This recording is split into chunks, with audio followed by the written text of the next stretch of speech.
Hey guys, welcome back to the BMW 335 rebuild project. In the last video I took off the oil pan and we got to see what was making all of that noise and all of the destruction. I wanted to further investigate, so in this video I'm disassembling the top end of the engine by taking off the cylinder head and seeing what kind of damage has been caused there. Let's get to it.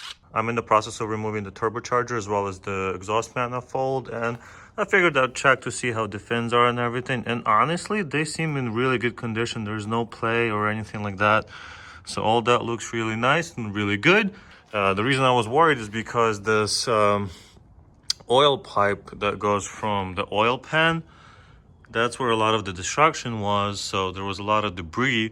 So I'm just worried, that no debris actually got into this oil pipe and into the turbocharger. But of course we'll be able to see more once I take it off. But that's the first time I'm seeing the twin scroll. I assume that's what it is, the dual fins. That's pretty cool. I don't know if you can see it on camera.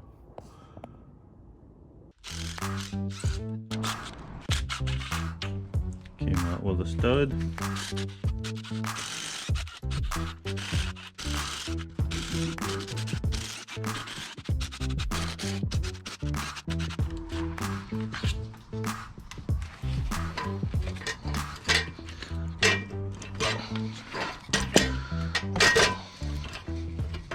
Whoa, this is much heavier than I expected. But it's off, guys, it's off. Woo! All right, we're one step closer to removing the cylinder head. Of course, I had to remove, that whole assembly, and I will be taking that apart to see what's inside in just a minute. But for now, let's take a look at what we can see here. We can see that it's actually in pretty good condition. Let me get a little bit of light. Nothing crazy to see here. Honestly, looks pretty normal in my opinion. Of course, cylinder one is all kinds of messed up and destroyed.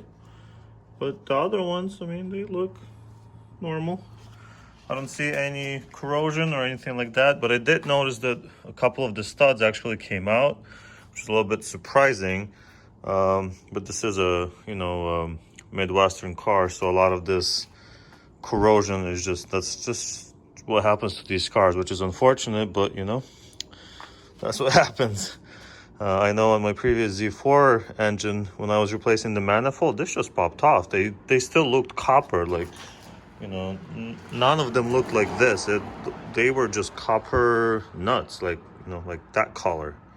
So a lot of surprises for me on this engine, but hey, we're just gonna keep going and we should have the cylinder head off in no time.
Alrighty guys, the valve cover is off, and looking at this engine from this perspective, it looks perfect. There's no issues. I don't see anywhere on the camshaft lobes or whatever these are called. Those look pretty fine to me. Like I said, not really an expert, but looking at it looks fine. The chain's definitely not stretched or anything like that. I thought it was gonna be like in my N20 engine where the chain's completely stretched and caused a lot of issues, but it seems fine in here. There's no debris or anything like that. The cams are looking fine as well. I mean, well, looking at this one, not really sure what the exhaust one looks like, but we'll probably get to that sooner or later. The few steps that are left now is to take the injectors out and remove the cylinder head itself. Obviously, there's a few steps in between, but hey, we're getting there. We're getting there.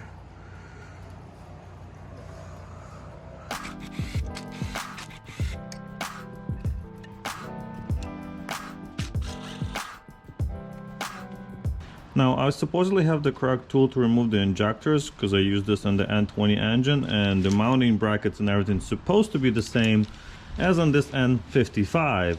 However, I believe since this is the very early version of the N55 engine, this doesn't fit properly. So I'm slightly using it incorrectly, but it still works. So I'm just gonna go for it. Basically, what the problem is that these don't line up, so I can't secure it in place in order to remove them, both injectors at the same time. But I can still help the injectors come out one by one without being aggressive or ruining the injectors, because as far as I remember, if you remove them at force more than like 2 Newton meters, you're basically trashed your injectors and you have to replace them. But you know, doing it this way should work. And I'm not going to be putting a lot of pressure on them either, which is the point. And if you guys want to see how to properly remove the injectors, I do have a video where I replaced the injectors on my N20 engine, and I use all the proper techniques and torques and everything else.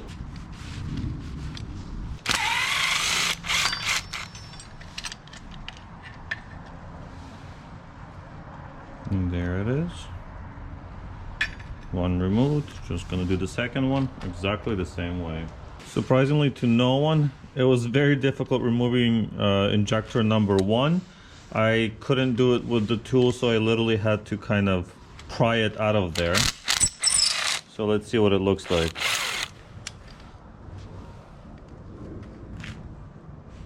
You know what? It looks fine. I have no idea why it took so much effort to remove it. Okay, it doesn't look perfect or anything, but I was expecting it to be almost smushed to little bits or something, but no. I'll mark this so I know which one this is. I know this is number 1, so I never reuse it, but hey, it removed. Alrighty guys, it's been a few days, but my timing kit has finally arrived, so I can proceed with taking off the camshafts and, you know, the timing chain and all of that other stuff, so I can remove the head. I'm excited. I want to see what the cylinder looks like, what those walls look like. You can actually kind of see through it a little bit over there, but let's see what's inside. Can't wait. It's been too long.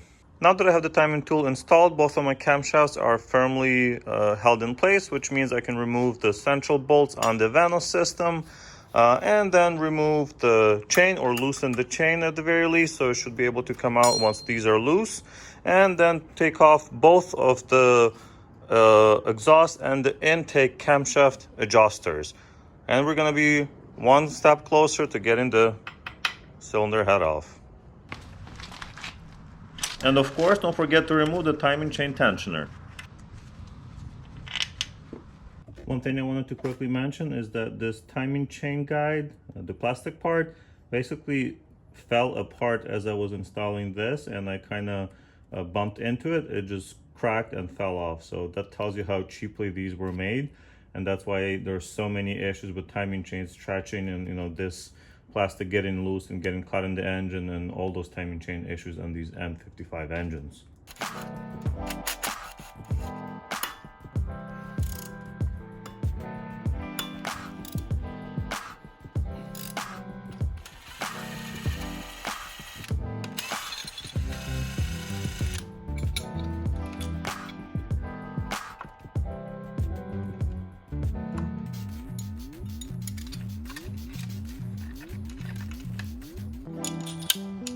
I just put the bolt in, that way it doesn't, you know, I know which one goes where in case I decide to reuse them or whatever.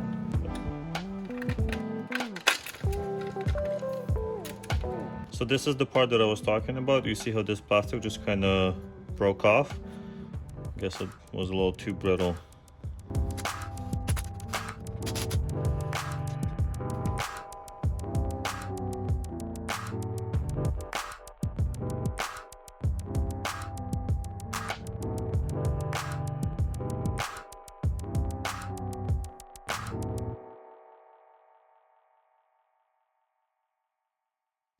If you guys ever consider doing this yourself, do yourself a favor and get these torque bits, the ones that are extra long. So these are, I believe, like 6 inches long. So they actually reach into where you're supposed to get those head bolts. I was trying to do it with my regular tools before, and it was really difficult getting them. And the ones that I could get on top, I just felt like I was gonna strip something else on the head or damage other parts. This worked really well. It's nice and straight, so it goes straight in. And even on these bottom ones where the length is not as important, the thickness is. Because if you use a socket that's, you know, like a standard one that's about this long, this part where you put your extension in or whatever, actually gets hung up on this part right here, and it doesn't let you, get the bolt out. So get one of these, not too expensive and definitely worth it. So this is what I was trying to use earlier, and that's just like a standard socket with an extension. And technically it seems like it would work, but then once you get to a certain point with the bolt, it hits, part of the engine, and you can't get it out all the way. And here on top, it just doesn't work at all. So spend the money, get the proper tool, much easier.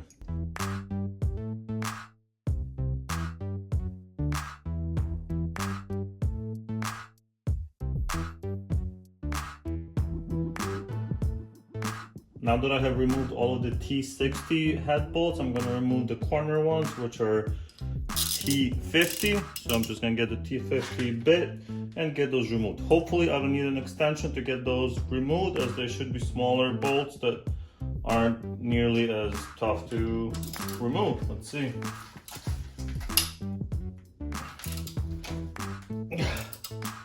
Never mind.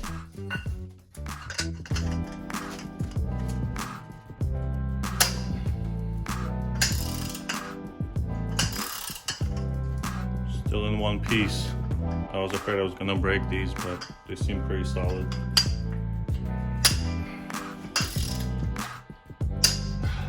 A lot of flex though. And I'm happy that it flexes, because otherwise it would have broken by now for sure.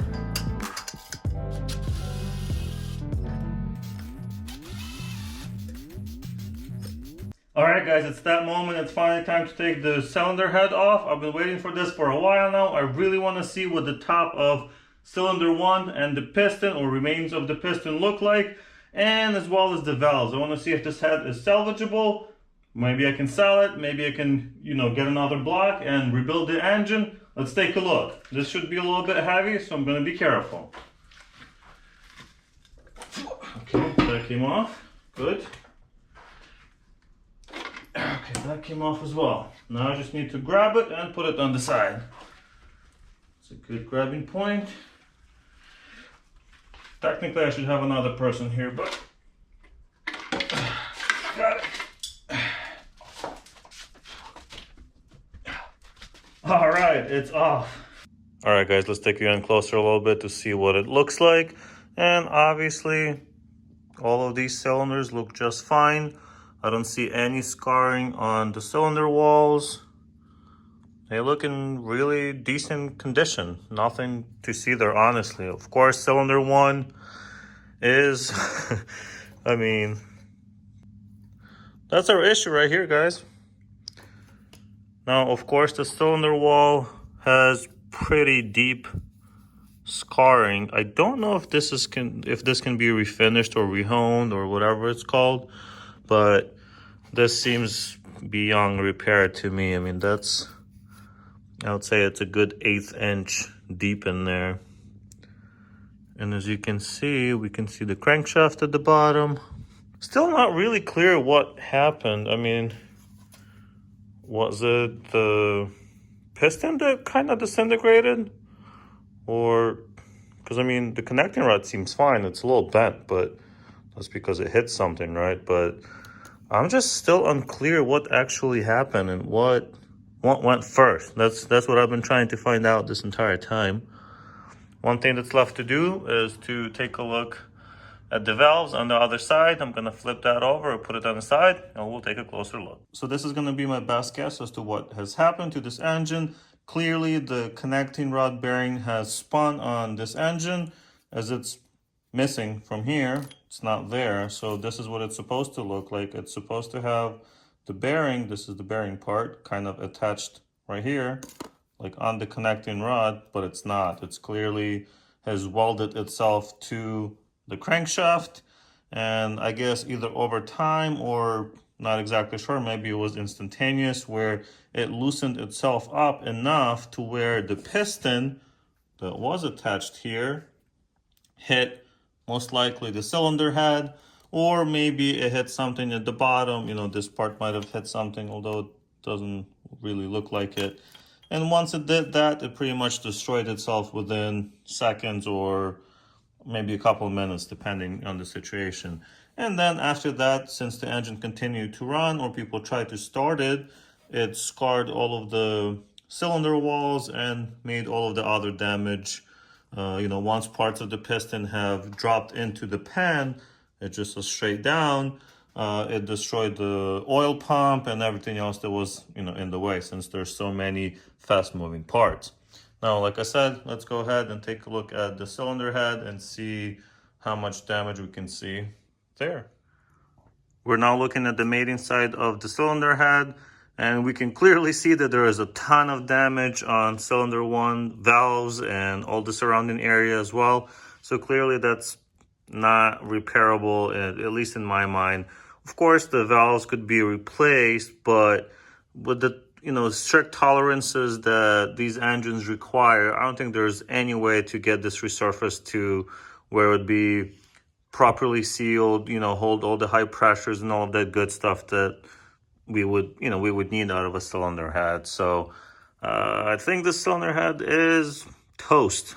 Clearly, all the other ones are just fine. They may not be perfect, but they're in decent enough condition. We can also see why I had such a hard time removing the spark plug. It was clearly smashed against this surface right here. As you can see, the spark plugs normally, they stand out a decent amount, maybe half an inch or so. So if the cylinder or the piston parts were moving and bouncing around and hitting everything, it clearly flattened that out. And that's why it was so difficult to remove. And that's where the injector comes out. Surprisingly, that wasn't damaged. Either the surface is much harder on the injector, or I'm not really sure, maybe it just didn't hit it, but it looks fine. The tip here looks just fine on the one that I removed.